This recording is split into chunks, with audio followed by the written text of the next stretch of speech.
गांव में एक साधु रहता था जो दिन भर लोगों को उपदेश दिया करता था।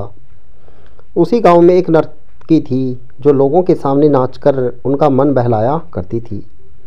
एक दिन गांव में बाढ़ आ गई और दोनों एक साथ ही मर गए। मरने के बाद जब ये दोनों यमलोक पहुँचे तो इनके कर्मों और उनके पीछे छिपी भावनाओं के आधार पर इन्हें स्वर्ग या नरक दिए जाने की बात कही गई।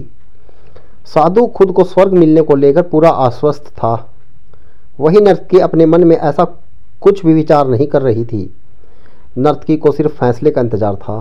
तभी घोषणा हुई कि साधु को नरक और नर्तकी को स्वर्ग दिया जाता है। इस फैसले को सुनकर साधु गुस्से में यमराज पर चिल्लाया और क्रोधित होकर पूछा, यह कैसा न्याय है महाराज? मैं जीवन भर लोगों को उपदेश देता रहा और मुझे नरक नसीब हुआ, जबकि यह स्त्री जीवन भर लोगों को रिझाने के लिए नाचती रही और इसे स्वर्ग दिया जा रहा है। ऐसा क्यों?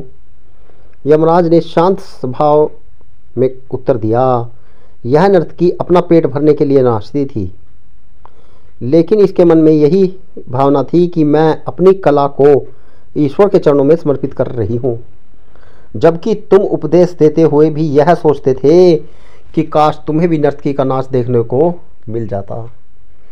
हे साधु, लगता है तुम इस ईश्वर के इस महत्वपूर्ण संदेश को भूल गए कि इंसान के कर्मों से अधिक कर्म करने की पीछे की भावनाएं मायने रखती हैं।